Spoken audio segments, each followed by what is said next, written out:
നമ്മുടെ കഴിഞ്ഞ ഇംപ്ലാന്റ്സിന്റെ വീഡിയോയിൽ കമന്റ് ബോക്സിൽ ഒരുപാട് സംശയങ്ങൾ വന്നിട്ടുണ്ട്. സോ അതൊക്കെ ഒന്ന് ക്ലിയർ ചെയ്യാൻ ഓരോന്നിനും റിപ്ലൈ ചെയ്യാൻ പറ്റാത്തതുകൊണ്ട് നമുക്ക് നേരിട്ട് അതൊക്കെ ക്ലിയർ ചെയ്യാന്നുള്ളതിന് വേണ്ടിയിട്ടാണ് ഈ വീഡിയോ ചെയ്യണത്. ഞാൻ ഡോക്ടർ ഹരീഷ്. ഡയബറ്റിസ് പേഷ്യൻസിന് ഇംപ്ലാന്റ് ചെയ്യാൻ പറ്റുമോ എന്നുള്ളതാണ് കുറേ പേര് ചോദിച്ചിട്ടുള്ള ക്വസ്റ്റ്യൻ.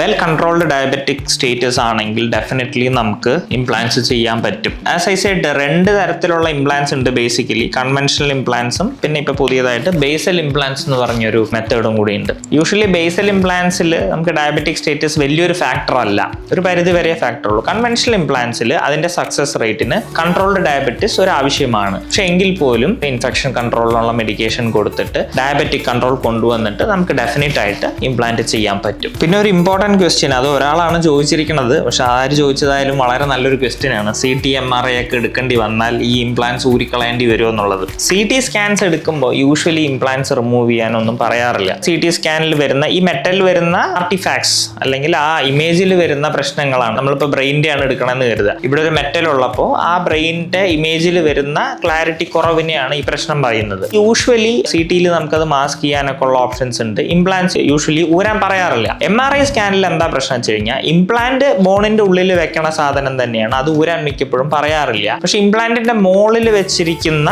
ക്യാപ്പ് അല്ലെങ്കിൽ ക്രൗൺ എന്ന് പറയില്ലേ നമ്മൾ, പ്രോസസ്സസ്, അത് ലൂസ് ആണോ അല്ലയോ എന്നുള്ളത് നമ്മൾ പ്രോപ്പർലി ചെക്ക് ചെയ്യണം. സ്ക്രൂ വെച്ചിട്ടാണ് അത് ടൈറ്റ് ചെയ്യണമെന്നുണ്ടെങ്കിൽ താൽക്കാലികമായിട്ട് നമുക്കത് ഊരി വെച്ചിട്ട് MRI കഴിയുമ്പോൾ നമുക്ക് സ്ക്രൂ വെച്ചിട്ട് ഫിറ്റ് ചെയ്യാൻ പറ്റും, ലൂസ് ആണോ എന്ന് ഡൗട്ട് ഉണ്ടെങ്കിൽ. കാരണം ഇതൊരു മെറ്റൽ ആണല്ലോ. അപ്പം MRI എന്ന് പറഞ്ഞ ഒരു മാഗ്നറ്റിക് ഫീൽഡാണ്. സോ ഈ മാഗ്നറ്റിക് ഫീൽഡിൽ ഒരു സാധനം കൊണ്ടുവച്ചാൽ അതിലേക്ക് അട്രാക്റ്റഡ് ആവുക. ചെറിയ മാഗ്നറ്റ് വെച്ചാൽ തന്നെ അറിയാം പെട്ടെന്ന് ഒരു അട്രാക്ഷൻ വരും. ഇതൊരു ഹൈലി പവർഫുൾ ആയിട്ടുള്ള ഒരു മാഗ്നറ്റിക് ഫീൽഡാണ്. അപ്പൊ ഇതിന്റെ ഉള്ളിൽ മെറ്റൽ വന്നാൽ ഇതിന്റെ ഉള്ളിലത്തെ ചെറിയ ക്രൗൺസ് ഒക്കെ ആണെങ്കിൽ അത് തെറിച്ചു പോവും, അപകടം ഉണ്ടാക്കാനുള്ള ചാൻസ് ഉണ്ട്. സോ ഈ ഒരു കാര്യം മാത്രമേ ശ്രദ്ധിക്കേണ്ട ആവശ്യമുള്ളൂ. പിന്നത്തെ ക്വസ്റ്റ്യൻ, ഇതിന് സൈഡ് എഫക്ട്സ് ഉണ്ടോ? കുറെ പേര് ചോദിച്ചിട്ടുണ്ട് ഇതിന് ഒരുപാട് സൈഡ് എഫക്ട്സ് ഉണ്ടോ എന്നുള്ളത്. ഇംപ്ലാന്റ് എന്ന് പറയുന്നത് ഒരു ടൈറ്റാനിയം ബേസ്ഡ് മെറ്റലാണ്. ടൈറ്റാനിയം കൊണ്ട് ഉണ്ടാക്കുന്ന ഒരു പ്രോസസ്സസ് ആണ്. Titanium is highly biocompatible. ഇതിലാകെ പ്രശ്നം ഇംപ്ലാന്റ് വെച്ച് 3 മാസം കൊണ്ട് ഇംപ്ലാന്റും ബോണും കൂടി ഇന്റഗ്രേറ്റ് ചെയ്യണം. ഓസിയോ ഇന്റഗ്രേഷൻ എന്നാണ് പറയുക. സോ ആ പീരിയഡിൽ നമ്മൾ അവിടെ കൂടുതൽ ഫോഴ്സ് കൊടുക്കാതിരിക്കുക, മോണരോഗം വരിക, സ്മോക്കിംഗ് ചെയ്യുക, അങ്ങനത്തെ പ്രശ്നങ്ങൾ വരുമ്പോൾ ഇംപ്ലാന്റ് ഫെയിലിയർ ആവാനും ഇംപ്ലാന്റ് ഊരി വരാനുള്ള ചാൻസ് ഉണ്ട്. നമ്മൾ നല്ല കെയർ കൊടുക്കുകയാണ്, എസ്പെഷ്യലി ഫസ്റ്റ് 3 months നല്ല കെയർ കൊടുക്കുകയാണെങ്കിൽ ഇംപ്ലാന്റ് നല്ലോണം വലുതായിട്ട് ഉറക്കുകയും ചെയ്യും. നിങ്ങൾക്കത് ഷുവർ ആയിട്ട് സക്സസ്ഫുൾ ആയിട്ട് കൊണ്ടുപോകാൻ പറ്റുകയും ചെയ്യും.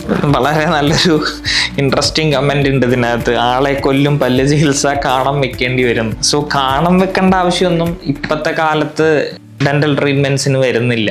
ഡെന്റൽ ട്രീറ്റ്മെന്റ്സ് എക്സ്പെൻസീവ് ആണ് എന്ന് പറയും, ഡെന്റിസ്റ്റ് ആണ് ഇതിൻ്റെയൊക്കെ പൈസ എടുത്തുകൊണ്ട് പോകണമെന്ന് പറയും. ഇതിൻ്റെ ഒരു പ്രധാനപ്പെട്ട റീസൺ ഈ ഇംപ്ലാന്റ്സും അതിൻ്റെ പ്രോസസ്സസും അതിൻ്റെ കണക്ഷൻ്റെ സാധനങ്ങളും പിന്നെ അത് ഇടാൻ ഉപയോഗിക്കുന്ന മെറ്റീരിയൽസ് ഒക്കെ നല്ല കോസ്റ്റ്ലിയാണ്. ബാലൻസ് ചെയ്യുന്ന രീതിയിലുള്ള ഒരു കോസ്റ്റാണ് യൂഷ്വലി ഡെന്റിസ്റ്റ് ചാർജ് ചെയ്യുക. എല്ലാ ക്ലിനിക്കിലും അത് അങ്ങനെ തന്നെയാണ്, ഒരു ബാലൻസ്ഡ് ചാർജ് തന്നെയാണ് ചെയ്യുക. പിന്നെ എല്ലാവർക്കും ഇപ്പം പറഞ്ഞ പോലെ ഒരുപാട് ഇംപ്ലാന്റ്സ് വെച്ച് വലിയൊരു ട്രീറ്റ്മെന്റ് ചെയ്യാൻ എല്ലാവർക്കും പറ്റില്ല. അപ്പം നമ്മൾ മൾട്ടിപ്പിൾ ഓപ്ഷൻസ് എടുക്കണം. ചിലവർ പല്ല് സെറ്റ് തന്നെയേ ചെയ്യുള്ളൂ, ചിലവർ മുകളിൽ പല്ല് സെറ്റ് ചെയ്യും, താഴെ മാത്രം 2 ഇംപ്ലാന്റ് കൊടുത്ത് പല്ല് വെക്കും. ചിലവർക്ക് ഓക്കെ ആയിരിക്കും, അഫോർഡബിൾ ആയിരിക്കും. ചിലവർ ഫുൾ ഇംപ്ലാന്റ്സ് വെച്ച് ഫിക്സഡ് ആയിട്ടുള്ള പല്ല് വെക്കുന്ന ആൾക്കാരും ഉണ്ട്. മിക്ക ട്രീറ്റ്മെന്റ്സിലും അവർ പാർട്ട് പേയ്മെന്റ് ചെയ്യാനുള്ള ഓപ്ഷൻസ് കൊടുക്കുന്നുണ്ട്, ഒരുപാട് ഫ്ലെക്സിബിലിറ്റി കൊടുക്കുന്നുണ്ട് ജനങ്ങൾക്ക് വേണ്ടി. സോ കാണാൻ വെക്കേണ്ടിയൊന്നും വരില്ല, മിക്കവർക്കും ട്രീറ്റ്മെന്റ് ചെയ്യാൻ പറ്റും. ഇനിയൊരു കമന്റ്, ബ്രിഡ്ജിങ് ചെയ്ത ഒരാളുടെ ഒരു ബുദ്ധിമുട്ടാണ് പറയുന്നത്. ബ്രിഡ്ജിങ് എന്ന് പറഞ്ഞാൽ യൂഷ്വലി കൺവെൻഷനലി ഫോളോ ചെയ്തിരുന്ന ഒരു മെത്തേഡാണ്. ഫിക്സഡ് ആയിട്ട് പല്ല് വെക്കാനായിട്ടുള്ള ഒരു മെത്തേഡാണ്. അപ്പുറം ഇപ്പുറമുള്ള പല്ലുകളിൽ ക്രൗൺ കൊടുത്തുകൊണ്ട് അതിനെ കണക്ട് ചെയ്തുകൊണ്ടുള്ള ഒരു പല്ല്, അതാണ് ബ്രിഡ്ജിങ് എന്ന് പറയുന്നത്. ബ്രിഡ്ജിങ്ങും ഇംപ്ലാന്റും കമ്പയർ ചെയ്യുമ്പോൾ ഒരുപാട്